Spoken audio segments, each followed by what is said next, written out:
Imagina por un momento que estás caminando por las polvorientas calles de la antigua Roma. El aire cálido acaricia tu rostro mientras las murallas de la ciudad se elevan alrededor de ti. La gente camina rápidamente, llevando consigo el peso de una civilización gloriosa, una de las más poderosas que jamás haya existido. Pero más allá de los monumentos grandiosos y las historias de conquista, Roma tiene un lado oscuro. Un lado que nunca te enseñaron en los libros de historia. Roma no solo nos dio caminos, acueductos y sistemas legales, sino que también nos legó un conjunto de castigos tan absurdos, teatrales y perturbadores, que si los viéramos hoy, no podríamos evitar estremecernos. ¿Estás listo para adentrarte en este lado oculto de la ciudad eterna? Prepara tu mente, porque lo que estás a punto de descubrir desafiará todo lo que creías. Saber sobre el Imperio Romano. ¿Te atreves a caminar por sus calles, no solo para ver la grandeza de Roma, sino para conocer el lado más oscuro y espeluznante de su historia? Este viaje no es para los débiles de corazón. Pero si decides continuar, te prometo que las historias que escucharás te dejarán sin aliento. Porque en Roma, la justicia no siempre fue justa, y la muerte no siempre llegó con dignidad. Hoy, exploraremos juntos los castigos más macabros y las penas más aterradoras que los romanos infligían a sus propios ciudadanos, a traidores, y hasta a aquellos que osaban desafiar las leyes que regían el imperio. No hay vuelta atrás, el viaje ya ha comenzado. Y lo mejor de todo, no será solo un recorrido por la historia, será un viaje a lo más profundo de la psicología humana.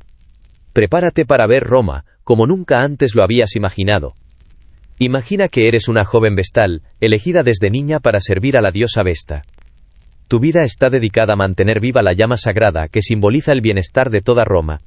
Pero esta no es una vida de placeres ni de libertad. A cambio de un honor que pocos reciben, te ves forzada a una vida de castidad absoluta durante 30 largos años. No puedes tocar a un hombre, no puedes enamorarte, güey. Lo más importante, no puedes fallar en tu voto. El castigo por romper esa promesa, por romper el juramento más sagrado que Roma tenía, era tan brutal que ni siquiera el pensamiento podría haberlo anticipado. ¿Qué pasaría si te acusaran de perder tu virginidad? La pena no era simplemente un castigo corporal. No, eso sería demasiado fácil. En Roma, donde todo castigo estaba diseñado para ser un espectáculo, una lección para todos los espectadores, la condena de las vestales caídas era aún más cruel. La pena era ser enterrada viva. Sí, has oído bien. Sería colocada en una fosa, con nada más que una lámpara de aceite, un trozo de pan y un poco de agua, sellada en la oscuridad hasta que la vida se desvaneciera de ti, sin sangre derramada, sin violencia, solo la tortura lenta de la soledad y la desesperación. Los romanos no podían derramar la sangre de una vestal. Temían que eso ofendiera a los dioses. Así que, ¿cómo la mataban sin romper esa regla? La respuesta era sencilla: enterrarla viva, sin causar derramamiento de sangre, pero con un sufrimiento que superaba cualquier ejecución ordinaria, y mientras ella moría en la oscuridad, los hombres con los que se había manchado serían castigados, pero de una forma mucho más rápida, azotados hasta la muerte en público. Brutal, sí, pero en comparación, todo parecía ser mucho más rápido y menos cruel que la agonía silenciosa de la condenada vestal. Las vestales vivían en un mundo de extremos. Ser parte de la élite de Roma, vivir entre lujo y respeto, pero también estar a un solo paso de la tumba si cometían el más mínimo error. Una única infracción, y se irían de este mundo bajo tierra, para siempre, en un castigo tan inhumano que Roma lo convirtió en leyenda. Imagina que la condena fuera solo por algo tan efímero como un suspiro, una mirada equivocada, un roce prohibido. Las vestales eran guardianas de una pureza absoluta, y si caían, la ciudad misma podría caer con ellas. Pero para los romanos, todo esto era un símbolo de lo que significaba vivir en su imperio, el sacrificio personal por el bien colectivo. En Roma, la justicia no solo era un asunto de leyes, sino también de espectáculo, y cuando se trataba de un crimen tan oscuro como matar a tu propio padre, la pena no solo era dolorosa, sino un macabro recordatorio de lo que podía suceder si desafiabas el orden divino. Los romanos no simplemente castigaban este acto con la muerte, le daban un giro tan extraño que parecía sacado de una pesadilla. La pena era conocida como poena culei, y aunque el nombre sonaba a algo casi trivial, lo que implicaba era todo lo contrario. Si cometías el crimen más abominable, asesinar a tu padre, no solo te enfrentarías a una ejecución rápida o a un fin sin sentido, no. La pena más grande y teatral de todas te esperaba. Lo que los romanos hacían era atarte, encerrarte en un saco de cuero gigantesco y lanzarte al río. Y no ibas solo. El saco, que te convertía en una especie de envoltorio de condena, También contenía a 4 animales seleccionados por su simbolismo: un perro, que representaba la lealtad que habías traicionado; un mono, que reflejaba el caos que habías causado; una serpiente, que simbolizaba el engaño de tu crimen; y un gallo, un símbolo de la vigilancia, que se convirtió en el portador de tu condena. El saco se sellaba, y la fuga de la justicia comenzaba. Con cada animal, las últimas horas de tu vida eran una mezcla de caos, miedo y sufrimiento, mientras luchabas contra las bestias dentro del saco, mientras las aguas del río te arrastraban. El dolor físico era insoportable, pero la agonía psicológica de ser testigo de tu propia condena, y todo mientras el mundo seguía sin inmutarse, lo hacía aún peor. Este castigo no solo fue una lección para el condenado, fue una lección para todos los que presenciaban el horror, para recordarle a la gente de Roma el destino que les aguardaba si cruzaban ciertas líneas. La pena no solo era un castigo, sino una demostración de lo que significaba vivir en un mundo donde incluso los lazos más sagrados, como los de la familia, podían ser destruidos por la traición. Afortunadamente, este castigo era raro. Pero eso no significa que los romanos no estuvieran dispuestos a usarlo para hacer un punto. Cuando querían mostrar que alguien debía ser despojado de su humanidad, de su honor, lo hacían de una manera tan macabra y tan teatral, que los ecos de esa condena resonaban por generaciones. Así que, la próxima vez que pienses en los castigos de Roma, recuerda que la muerte no siempre era el final. A veces, lo peor era lo que venía antes: la humillación, el dolor y la vergüenza pública. Todo parte del mismo espectáculo de justicia que solo Roma podría ofrecer. La crucifixión es uno de los castigos más conocidos de la antigua Roma. Todos hemos oído hablar de ella. Una muerte lenta, pública y torturante, utilizada para mostrar al pueblo lo que sucedía a aquellos que osaban desafiar el poder del imperio. La imagen de los criminales colgados de cruces de madera ha quedado grabada en la memoria colectiva, pero los romanos no eran conformistas. Si la crucifixión normal no era suficiente, siempre podían darle un giro que llevaría el sufrimiento a nuevas alturas. La crucifixión invertida era una variante macabra que no solo añadía más dolor físico, sino también más humillación a un castigo ya de por sí terrible. Imagina la escena: el condenado, en lugar de morir de forma digna en una cruz erecta, es colgado al revés, con la cabeza hacia abajo, el cuerpo doblado de forma antinatural, mientras la sangre se acumula en la cabeza, los músculos se tensan, el dolor se multiplica, y la respiración se hace cada vez más difícil. Si morir de esta manera no era suficiente, el lento proceso de asfixia y la presión en los órganos vitales aseguraban que el final fuera aún más largo y doloroso.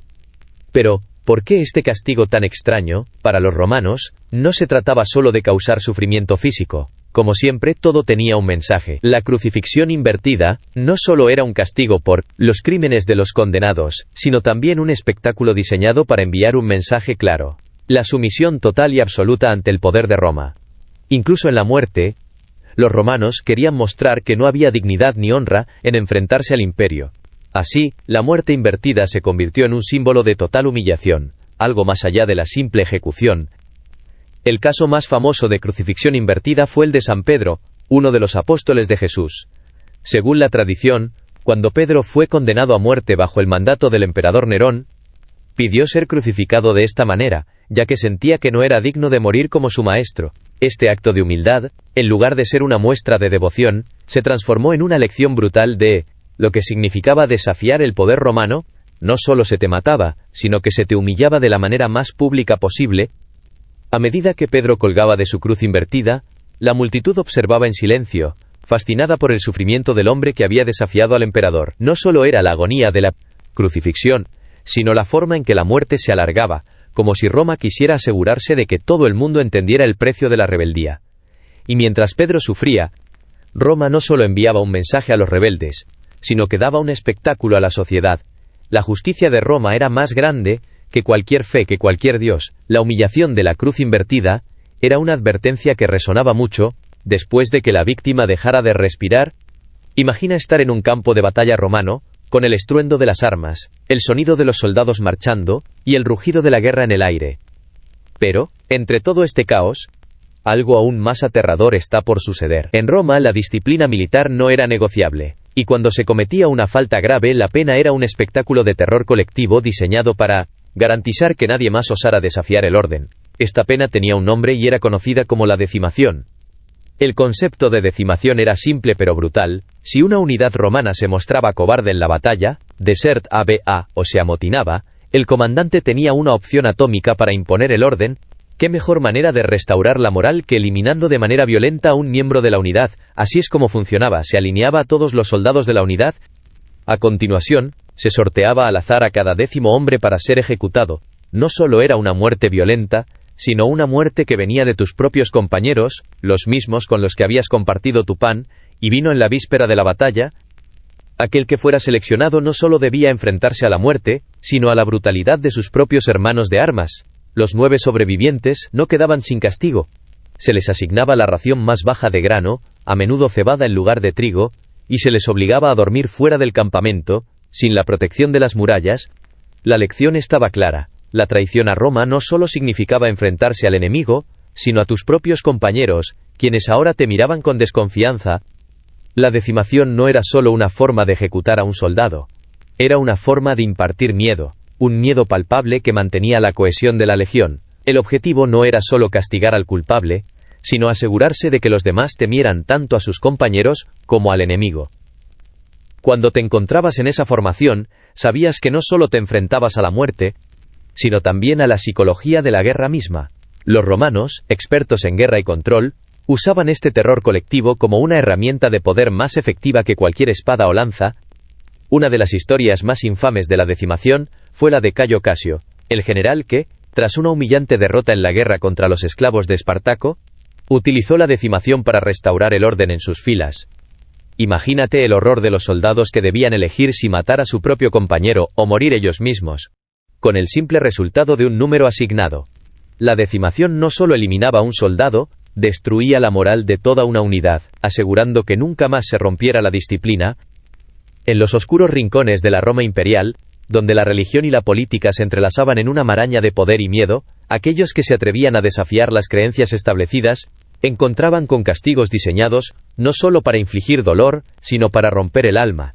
Los herejes, aquellos que se apartaban de la fe oficial, eran tratados con una severidad que desbordaba cualquier forma de lógica humana. Entre los muchos métodos utilizados, uno de los más escalofriantes era la forca de los herejes, una tortura mental y física tan espantosa que se convertía en una lección silenciosa para todos los que osaban dudar del poder de Roma. Este instrumento de tortura, conocido como la forca, consistía en un dispositivo de hierro que se colocaba alrededor del cuello y el pecho del condenado. El collar tenía 2 extremos puntiagudos, que se insertaban bajo la barbilla y en el pecho del prisionero, forzándolo a mantenerse completamente inmóvil. La tortura no consistía en un sufrimiento inmediato, sino en la lenta agonía de la quietud. Imagina estar de pie, durante horas o incluso días, con el peso del hierro presionando contra tu cuello, sin poder mover la cabeza, sin poder descansar. Cada movimiento, cada intento de aliviado, te perforaría, desgarrando no solo tu cuerpo, sino también tu voluntad. Lo que hacía que este castigo fuera aún más perverso era su propósito. La forca no estaba diseñada para matar al hereje, sino para desgastarlo. La tortura se convirtió en un proceso interminable, una guerra psicológica que despojaba al condenado de su dignidad, su paz y su identidad. A medida que las horas se convertían en días, el condenado comenzaba a dudar de su propia razón, mientras el hierro lo mantenía atrapado en una postura que su cuerpo no podía soportar. Su sufrimiento era público, expuesto ante los ojos de todos como un recordatorio de que la fe de Roma era inquebrantable, y cualquier intento de desafiarla solo llevaría a la desesperación. El hierro, frío y despiadado, también era un mensaje claro. Roma no solo quería que te arrepintieras de tus errores, quería que perdieras la capacidad de pensar por ti mismo. A través de este dolor, los romanos no solo despojaban a la persona de su integridad física, sino que también les robaban su voz. Esta era una pena que no solo te dejaba sin palabras, sino que te dejaba sin alma. Lo peor de todo es que la forca no solo se utilizaba para castigar a los herejes. Cualquier acto de blasfemia, cualquier murmuro en contra de los dioses romanos o el emperador podía llevarte a esta tortura silenciosa. El dolor no era solo físico, sino psicológico. Las inscripciones en el collar, grabadas en latín como renuncio a mi pecado o soy culpable, solo añadían una capa más de humillación, como si las palabras mismas pudieran sellar el destino del condenado. Roma, con su grandiosidad y poder, no solo dominaba a sus enemigos con la fuerza de su ejército, sino que también sabía cómo crear espectáculos que quedaran grabados en la mente de todos. Entre los lugares más temidos, incluso por los propios romanos, se encontraba la Roca Tarpeiana, un acantilado sobre la colina del Capitolio, que se convirtió en la famosa fosa de la traición. En este lugar, Roma dejaba caer a aquellos que traicionaban su confianza, pero no de la manera que podrías imaginar. No había necesidad de espadas o cuchillos. No había ejecuciones ceremoniosas. La pena aquí era más simbólica que física. Y se trataba de una humillación tan grande que el simple acto de ser lanzado desde la roca era suficiente para marcar a los traidores para siempre. El nombre de la roca tarpeiana se deriva de una antigua leyenda sobre una mujer llamada Tarpeia, quien, en un momento de traición, permitió que los sabinos invadieran Roma a cambio de lo que pensaba serían hermosas joyas. Pero, en lugar de recibir lo prometido, fue aplastada por los escudos de los sabinos, quienes la arrojaron desde la misma roca. Desde ese momento, la roca se convirtió en el lugar donde los romanos arrojaban a aquellos que osaban traicionar el imperio. Pero este castigo no solo era físico, era un acto de borrado, tanto físico como simbólico. Ser arrojado desde la roca no solo significaba la muerte, sino también la eliminación de cualquier legado. Nadie recordaría tu nombre, tu rostro o tu historia. La traición no solo te costaba la vida, sino también el derecho a ser recordado. No solo morías, sino que eras arrancado de la historia de Roma, borrado de la memoria colectiva como si nunca hubieras existido. La muerte de un traidor desde la roca tarpeiana era un espectáculo público. La gente se reunía alrededor del acantilado para ver caer a aquellos que habían cometido el peor de los crímenes. No solo era una ejecución, era un acto de humillación, diseñado para recordarles a todos que, en Roma, la lealtad era la virtud más grande, y cualquier duda sobre el imperio era castigada con la completa aniquilación de la persona. La caída no era solo física sino también espiritual, y los romanos usaban este castigo para asegurarse de que todo el mundo entendiera la gravedad de la traición. Pero ¿qué pasaba con aquellos que eran arrojados desde la roca? Era la muerte lo único que les esperaba. En algunos casos, la caída era tan rápida que la muerte era instantánea. En otros, el condenado quedaba atrapado entre las rocas, sufriendo una agonía prolongada mientras las personas miraban desde abajo. No importaba el destino final, ya que la humillación era el objetivo principal. Así, la roca tarpeiana se convirtió en un símbolo de la absoluta justicia romana. Un lugar donde los traidores eran eliminados de la historia de una manera tan definitiva, que ni siquiera su memoria quedaba intacta. Como si Roma quisiera asegurarse de que no quedara nada de ellos, no más que el eco de su caída resonando en la memoria de aquellos que permanecían. El Coliseo de Roma no solo era el centro del entretenimiento más grande del imperio, sino también el escenario de ejecuciones brutales, que convertían la muerte en un espectáculo. Los romanos no creían en muertes simples. Para ellos, la muerte debía ser un mensaje, una lección para el pueblo. Y cuando un prisionero o un enemigo del Estado era condenado a la pena más extrema, la ejecución por animales salvajes, damnum ad bestias, era el castigo que les esperaba. Imagina el bullicio en la arena mientras la multitud se prepara para presenciar lo que podría ser la ejecución más impactante de todas. Los rugidos de leones, leopards y osos llenan el aire. La tensión crece a medida que el condenado es arrastrado al centro de la arena, atado y completamente impotente ante lo que está por venir. No se trata de una pelea justa, no se trata de un duelo entre dos luchadores, es una ejecución a sangre fría, realizada no solo para terminar con la vida de un prisionero, sino para demostrar el poder absoluto del imperio sobre aquellos que osaban desafiarlo. Este castigo no solo era físico, era psicológico. La pena no solo consistía en la muerte misma, sino en la humillación de ser devorado por animales salvajes frente a miles de espectadores. Y para hacerlo aún más cruel, los romanos a veces vestían a las víctimas con disfraces, como si fueran personajes míticos o enemigos de los dioses. Imagina ser vestido como Orfeo, el gran músico de la mitología, solo para ser atacado y desmembrado por las bestias, mientras el público observa, divirtiéndose con tu sufrimiento. Pero no siempre eran solo criminales comunes los que sufrían este destino. Los prisioneros de guerra, los esclavos rebeldes y lo más brutal de todo, los primeros cristianos que se negaban a adorar a los dioses romanos, eran enviados a la arena como una advertencia para todos aquellos que se oponían al orden establecido. Para los romanos, esta ejecución servía como un recordatorio de que el poder de Roma no solo era militar, sino también espiritual. Desafiar al imperio no solo significaba la muerte, sino que tu vida era tomada de una manera tan pública y degradante, que quedabas marcado en la memoria colectiva de todos los ciudadanos. Una de las formas más macabras de damnum ad bestias era cuando las víctimas no eran lanzadas directamente a la arena. En lugar de eso, eran torturadas lentamente por los animales, como una especie de juego, hasta que la muerte finalmente llegaba. Para los romanos, este era el tipo de castigo que no solo castigaba el crimen, sino que lo hacía público. evidente y recordado, como una advertencia a todos los que se atrevían a cuestionar la autoridad de Roma.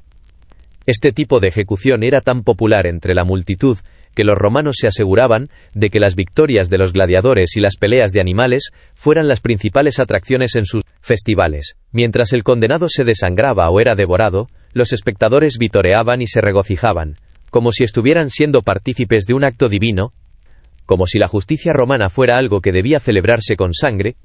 Y aunque esta forma de ejecución podría parecer una cosa del pasado, lo cierto es que el concepto de damnum ad bestias sigue siendo una poderosa lección. En Roma, la muerte nunca era solo una cuestión de justicia. Siempre había una audiencia, siempre un espectáculo, siempre una lección. La muerte de un condenado no solo era una tragedia personal, sino un recordatorio público del poder y la autoridad de Roma. En Roma, el suicidio no siempre era un signo de desesperación o derrota. Para los nobles, los senadores y los poderosos del imperio, la muerte podía convertirse en un acto de control, una última oportunidad para evitar una condena pública aún más humillante. Si cometías una falta grave o te veías implicado en una conspiración contra el emperador, podías recibir una invitación bastante inusual, el suicidio forzado. La elección no era tuya, pero el proceso estaba envuelto en una macabra capa de dignidad. El emperador, o un alto funcionario del gobierno, enviaba a un mensajero con un simple mensaje: te has deshonrado a ti mismo y al Estado, elige tu final antes de que se te imponga uno peor. El suicidio no era una humillación, sino una oportunidad para morir con honor. Si aceptabas esta invitación, tu familia conservaría su patrimonio, tu nombre quedaría limpio en los registros, y se consideraría que habías tomado el control de tu destino, eligiendo la muerte antes que enfrentar el escarnio público. Pero en muchos casos, el suicidio era tan brutal como cualquier ejecución. Los senadores, los generales o los patricios, aquellos que ostentaban un alto estatus, tenían que seguir un protocolo preciso. Algunos se sumergían en un baño de sangre, otros se cortaban las venas, mientras que otros, como el famoso filósofo Séneca, se cortaban las muñecas y luego las venas de los tobillos, en un acto de desesperación fría. El hecho de que este acto fuera considerado honorable solo demostraba el extraño y retorcido sistema de valores que los romanos habían construido, donde incluso la muerte podía ser un símbolo de poder. Séneca, uno de los más grandes filósofos de Roma, fue condenado a morir por orden de Nerón. Acusado de conspirar contra el emperador, se le permitió elegir su propia muerte.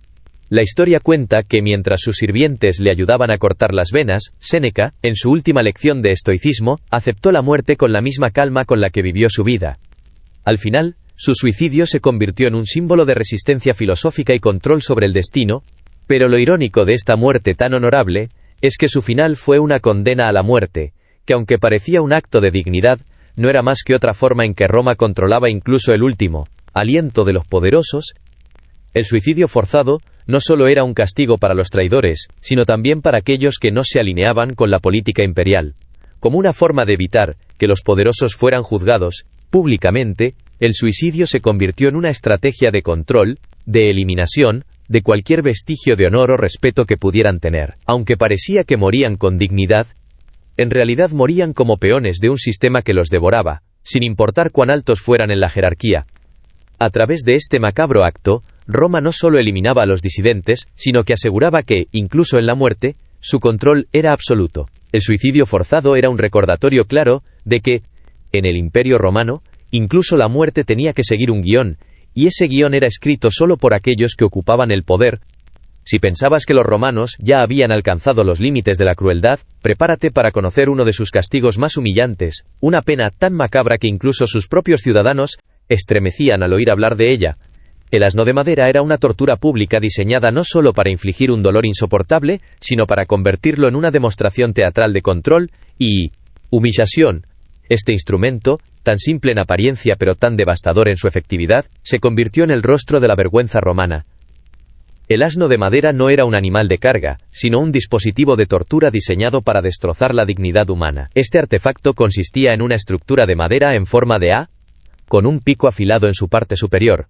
El condenado debía sentarse en esta estructura, que estaba inclinada de tal forma que todo su peso recayera sobre el borde puntiagudo. Para intensificar la agonía, a menudo se le colocaban pesas en los tobillos, lo que hacía que el sufrimiento fuera aún más insoportable. La persona quedaba atrapada entre el pico de la estructura y la gravedad, de modo que cada movimiento, cada respiración, incrementaba el dolor. Pero lo que hacía que este castigo fuera aún más humillante, no era solo el sufrimiento físico.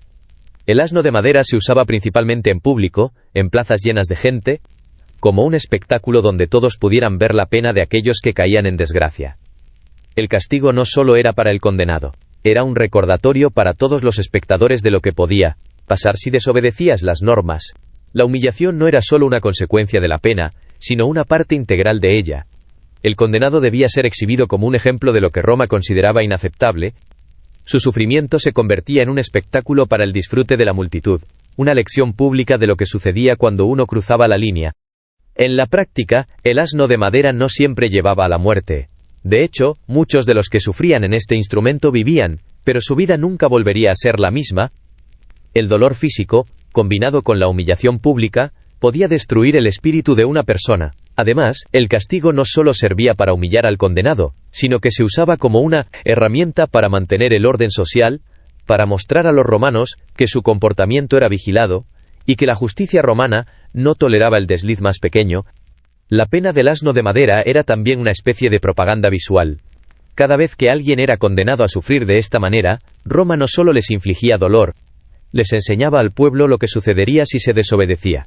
En un imperio donde el control social era esencial, la tortura pública era más que un castigo, era una advertencia, un recordatorio de que el orden de Roma era implacable, y cualquiera que se desviara de él sufriría una humillación pública tan intensa que nunca podría recuperar su lugar en la sociedad. Este castigo no solo fue utilizado para crímenes menores, los romanos lo empleaban como una forma de disciplinar a soldados rebeldes, esclavos desobedientes o ciudadanos que mostraban signos de desafiar el sistema. Era una manera de hacer que el castigo fuera lo suficientemente visible para que todos lo recordaran, para que nadie olvidara el poder de Roma y lo que podía hacer con aquellos que osaran romper sus leyes. En la antigua Roma, el rostro de una persona podía ser mucho más que una simple característica física, podía ser una representación de su honor, su reputación y su lugar en la sociedad.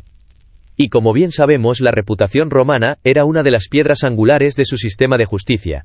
Los romanos entendían el poder de una imagen, y si alguien desafiaba sus leyes o normas, su rostro se convertía en la marca del crimen que había cometido. La marca en la cara, uno de los castigos más humillantes y permanentes, se encargaba de asegurarse de que no existiera forma de escapar de la vergüenza de la traición o el crimen. La pena consistía en marcar a la víctima con un hierro al rojo vivo, que se presionaba contra su piel, generalmente en la frente o la mejilla, creando una cicatriz imborrable. La marca era, en esencia, una etiqueta de crimen, F para los ladrones, C para los calumniadores. De esta manera, Roma no solo eliminaba a los criminales, sino que se aseguraba de que su transgresión quedara grabada permanentemente en su rostro, como un recordatorio público de su desobediencia. Este castigo no solo tenía un propósito punitivo, sino también simbólico. En una sociedad en la que la apariencia lo era todo, ser marcado de esta manera significaba que quedabas fuera del círculo de aceptación social. No solo habías cometido un crimen, sino que ahora, de manera literal, tu crimen te seguía a donde quiera que fueras. Imagina caminar por las calles de Roma, la gran ciudad, que una vez te dio la bienvenida, solo para ser reconocido por todos como un criminal. Nadie olvidaría tu rostro. La marca no era solo un castigo, era una sentencia pública, y cada vez que alguien te miraba, veían no solo tu rostro, sino también tu pecado. Los esclavos y los prisioneros de guerra eran los más comunes entre los que sufrían esta pena. A menudo, eran marcados con la letra F de fugitivus fugitivo, para señalar que eran esclavos, escapados. En estos casos, la marca les seguía durante toda su vida. Pero lo más terrible de la marca en la cara, era que, a diferencia de otras formas de castigo, no se trataba solo de una condena física. La vergüenza social, el rechazo y la exclusión de la comunidad eran castigos que duraban más que cualquier herida. Incluso si un condenado era perdonado o liberado, la marca permanecía, un recordatorio de su caída. Este castigo no era exclusivamente para los esclavos o los criminales de bajo rango. Si un noble o un senador caía en desgracia, si se veía envuelto en una conspiración o deshonraba al imperio, podía ser marcado igualmente, aunque la marca tal vez no fuera tan visible. Aunque los poderosos generalmente no eran enviados a la arena para ser humillados públicamente, la marca en la cara era una forma de humillación que podía destruir su posición, su honor y su legado. Algunos intentaron, en vano, borrar o disimular las marcas. Se hicieron cortes, tatuajes o incluso intentaron ocultar las cicatrices con maquillaje, pero en Roma, la marca no era solo física. representaba algo más profundo, algo que no podía eliminarse, la vergüenza eterna de haber sido señalado públicamente como traidor o criminal. Este tipo de castigo seguía vivo en la memoria de Roma, no solo como una forma de justicia, sino como un medio de control. A través de la marca, Roma no solo castigaba el crimen, enseñaba una lección a todos los que veían la cicatriz. El poder del imperio no solo residía en las armas o en las leyes, sino también en la capacidad de recordar, de hacer que cada pecado fuera visible incluso después de la muerte. En Roma las palabras tenían un poder inmenso. Un solo susurro podría alterar el curso de un imperio. Una sola frase desafiante podría poner en peligro a una nación. Y aquellos que se atrevían a hablar contra el poder del Estado, los dioses o el emperador, descubrían rápidamente que Roma no toleraba la disidencia verbal. La respuesta a la blasfemia, al insulto o a cualquier forma de discurso considerado peligroso era tajante: la mutilación lingual. La sentencia era simple, pero brutal. Si eras condenado por blasfemar contra los dioses o hablar mal del emperador, Roma no solo te silenciaba, sino que lo hacía de manera definitiva. No había espacio para la discusión, para las excusas, ni para la defensa. Si tu boca estaba llena de palabras que desafiaban al imperio, Roma las cerraba de la manera más dolorosa posible. Y para asegurarse de que el mensaje fuera claro, la forma de hacerlo era la mutilación de la lengua, un castigo que dejaba cicatrices mucho más profundas que cualquier corte en la piel. La mutilación lingual no era un acto rápido, no era un proceso limpio. La lengua, la herramienta fundamental para comunicar ideas y pensamientos, era arrancada con fórceps de hierro. Y la víctima quedaba impotente, incapaz de hablar o defenderse. La humillación que seguía esta acción era inimaginable. No solo se les robaba la capacidad de hablar, sino que se les despojaba de la humanidad misma, ya que en Roma, hablar era el acto más cercano al poder. Al robarle la voz a alguien, Roma no solo le arrebataba su capacidad de comunicarse, sino que lo convertía en un ser mudo y vulnerable, condenado a vivir con el peso de su condena. Este castigo no solo afectaba a los criminales comunes, los filósofos, los oradores, y aquellos que se atrevían a criticar el sistema eran igualmente susceptibles. Séneca, el famoso filósofo romano, fue uno de los que más tarde sufrió un destino similar. Aunque no le arrancaron la lengua físicamente, sus palabras fueron silenciadas de la manera más cruel posible cuando fue acusado de conspirar contra Nerón. Séneca pudo hablar, pero las circunstancias y el imperio de Nerón ahogaron su voz con el peso del poder absoluto. La razón detrás de esta pena era clara. Roma no quería escuchar el cuestionamiento de su poder. Si las palabras tenían el poder de cambiar el rumbo de la historia, Roma las suprimía de forma brutal. Pero lo más aterrador de la mutilación lingual era el mensaje que enviaba a la sociedad. Si no te gustaba Roma, podías estar seguro de que tu voz no importaba. No importaba cuán justas fueran tus críticas, ni cuán razonables fueran tus puntos de vista. En Roma, si no te alineabas con el poder, el castigo no era solo físico sino psicológico. La pérdida de la voz era una forma de encarcelar al alma, de sofocar cualquier intento de rebelión. La mutilación lingual también tenía un propósito secundario: convertir a la víctima en un ejemplo. No solo los condenados sufrían las consecuencias de sus palabras, todos los que presenciaban el castigo lo pensaban dos veces antes de pronunciar algo que pudiera interpretarse como una traición a los dioses o al emperador. Las palabras se convertían en un arma peligrosa, y Roma era el guardián que controlaba esa arma. En una sociedad donde las leyes y el poder eran indivisibles, el castigo de la mutilación lingual era la última defensa contra la disidencia. Un condenado no solo perdía su capacidad de hablar, perdía su identidad. Se convertía en un ser silenciado, un paria de la sociedad, que era incapaz de compartir su verdad o de protestar por su destino. La muerte de su voz era la muerte de su alma. En la comunidad romana, cuando hablamos de justicia en Roma, no todo era tan sencillo como una sentencia de muerte rápida o una ejecución ordenada. En algunos casos, el castigo no solo consistía en acabar con la vida del condenado, sino en destruir su cuerpo de la forma más macabra posible, como si el sufrimiento físico pudiera convertirse en una lección para todos los que se atrevían a desafiar el poder del imperio. La rueda de la muerte, también conocida como la rueda de ruptura, era una de las formas más escalofriantes de tortura y ejecución que los romanos empleaban para castigar a los criminales más atroces. Este castigo no era solo una ejecución, era una obra de arte macabra. El condenado era atado a una rueda de madera, y sus brazos y piernas eran quebrados deliberadamente, uno por uno, hasta que el cuerpo ya no se mantenía como un cuerpo humano. El objetivo no era matar rápidamente, sino asegurarse de que el condenado experimentara el sufrimiento más intenso posible, antes de que la muerte llegara. La rueda misma era un símbolo del destino inexorable que aguardaba a los traidores y criminales más viles, mientras que la agonía del cuerpo destruido era solo una parte del castigo. El proceso era meticuloso y brutal. El ejecutador no se limitaba a romper los huesos del condenado con un solo golpe, sino que lo hacía lentamente, disfrutando del control que tenía sobre la vida y la muerte del condenado. Las articulaciones se dislocaban, los huesos se rompían, y la persona se convertía en una figura humana destrozada, suspendida en la rueda como un juguete roto. Pero el sufrimiento no terminaba allí. A veces el cuerpo del condenado se dejaba a la vista del público, como un recordatorio visible de lo que le sucedía a aquellos que desafiaban a Roma. El castigo de la rueda de la muerte era reservado para los peores crímenes: asesinato, traición, robo a gran escala o desobediencia a las leyes del imperio. Los romanos no solo querían castigar a los criminales, querían mostrar al pueblo que había una forma de justicia que trascendía la muerte misma. Un castigo como este no solo dejaba huellas en el cuerpo del condenado, dejaba cicatrices en la memoria colectiva, asegurando que todos los presentes entendieran el poder absoluto de Roma y la crueldad que se desataría sobre aquellos que osaran desafiarlo.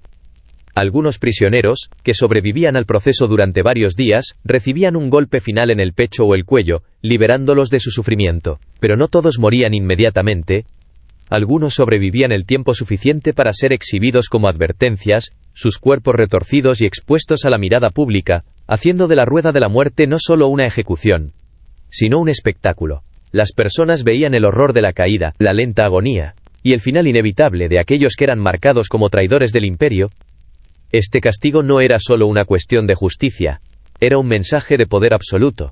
Era la respuesta romana al crimen, no solo para castigar, sino para asegurarse de que nunca más se cometiera un acto similar. La rueda de la muerte era una de las herramientas más impactantes de Roma, diseñada para hacer que la muerte fuera lo último que los criminales experimentaran. Mientras la tortura y la exposición pública tomaban el centro del escenario, Roma nunca hizo nada a medias. Si alguien debía pagar por su crimen, debía ser con todo el sufrimiento posible, y la rueda de la muerte representaba ese castigo en su forma más pura y macabra. En un imperio donde la muerte era vista como una forma de arte, los romanos no se conformaban con castigos simples. Cada pena debía ser una lección, una advertencia de lo que sucedería si se desafiaba la autoridad del emperador o la divinidad romana.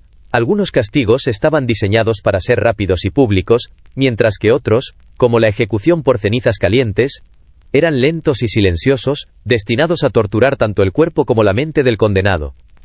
Esta forma de ejecución no era común, pero su historia ha perdurado por su horror y su perversidad. La técnica era utilizada principalmente por emperadores, que querían hacer un ejemplo de sus enemigos o traidores más poderosos.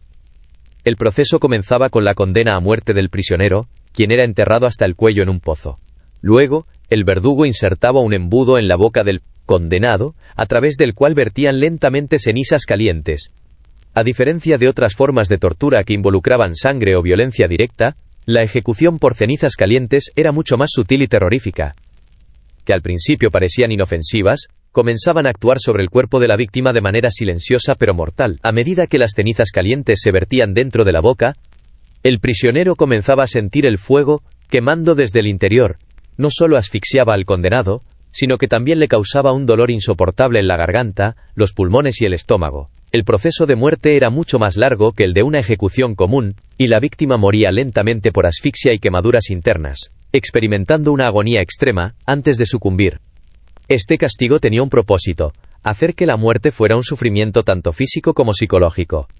Al no derramar sangre, el castigo evitaba ofender a los dioses, lo que era crucial para los romanos. Pero, al mismo tiempo, el proceso de morir de manera silenciosa, de ser devorado por el fuego desde dentro, era una tortura que desbordaba cualquier concepto de dolor humano.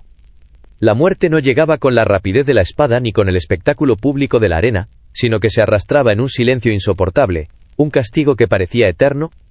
El emperador Nerón, conocido por su amor por las ejecuciones públicas y sus métodos sangrientos, fue uno de los más infames en utilizar esta forma de ejecución. Se dice que durante su reinado, la ejecución por cenizas calientes se convirtió en una herramienta de terror, utilizada para eliminar a sus enemigos políticos de manera que nadie pudiera cuestionar la brutalidad de su poder.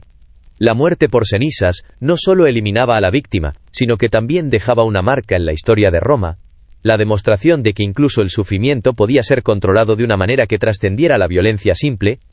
Los romanos, siempre preocupados por la imagen pública y la moraleja que sus castigos enseñaban, usaban esta ejecución para enviar un mensaje a todos los que desafiaban su imperio. Roma no solo podía quitarte la vida, sino también la dignidad en el proceso. Aquellos que caían bajo el peso del poder imperial, no solo eran eliminados físicamente, sino que su sufrimiento se convertía en un recordatorio para todos los que vivían bajo la sombra de Roma.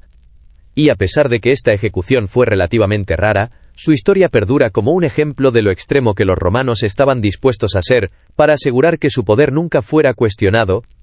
Roma no era solo un imperio basado en el dominio militar, sino también en el espectáculo.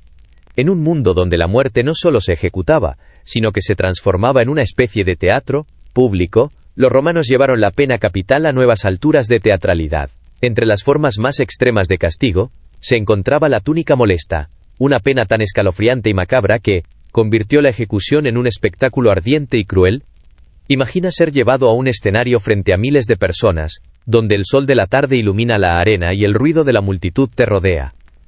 Te colocan una túnica, un traje de lino o tela, pero no uno común. Esta túnica estaba impregnada de resina o alquitrán, completamente empapada en una mezcla altamente inflamable. En lugar de ser una prenda destinada a protegerte del frío, esta vestimenta era la antesala de tu muerte. El castigo comenzaba con la preparación de la túnica. La víctima era vestida con ella y atada a un poste o estaca, a la espera de que se encendiera una chispa. Cuando se prendía fuego, las llamas se propagaban rápidamente por la tela impregnada de resina, envolviendo al condenado en un fuego infernal. Lo que hacía esta ejecución tan aterradora, no solo era el sufrimiento físico extremo, sino también la humillación de ser quemado vivo ante una multitud que se deleitaba con la escena. Roma utilizaba esta tortura en casos excepcionales, como castigo para traidores, criminales de alto rango, y especialmente cristianos, que se negaban a adorar al emperador. Los primeros cristianos, que no solo desafiaban el poder del Estado, sino también las creencias fundamentales de la Roma imperial, eran una de las principales víctimas de este método de ejecución. Los emperadores, especialmente Nerón, convertían el Burning Alive, quema viva, en un espectáculo organizado durante sus famosos banquetes y fiestas en el Circo Máximo, o en sus jardines palaciegos. La túnica molesta no solo mataba a la víctima, sino que convertía su sufrimiento en un mensaje público. Cada incendio era un recordatorio de lo que sucedía cuando alguien desobedecía las leyes divinas o desafiaba el orden imperial. Mientras el condenado ardía, los espectadores veían cómo las llamas devoraban su cuerpo, y posiblemente sentían el calor en sus propios rostros. Como si Roma misma estuviera purificando a la ciudad de cualquier impureza.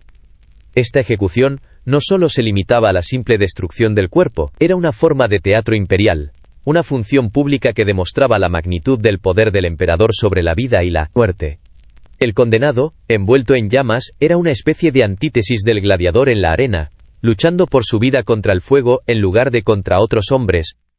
Este castigo estaba destinado a mostrar que Roma no solo era el imperio que conquistaba tierras, sino también el que controlaba la muerte. Además de la brutalidad física, había un componente psicológico aún más perturbador. La víctima no solo sufría una muerte de fuego, sino que era parte de un espectáculo que le daba un sentido a su sufrimiento. El público no solo era testigo de la muerte, sino de una puesta en escena, donde la agonía se convertía en entretenimiento.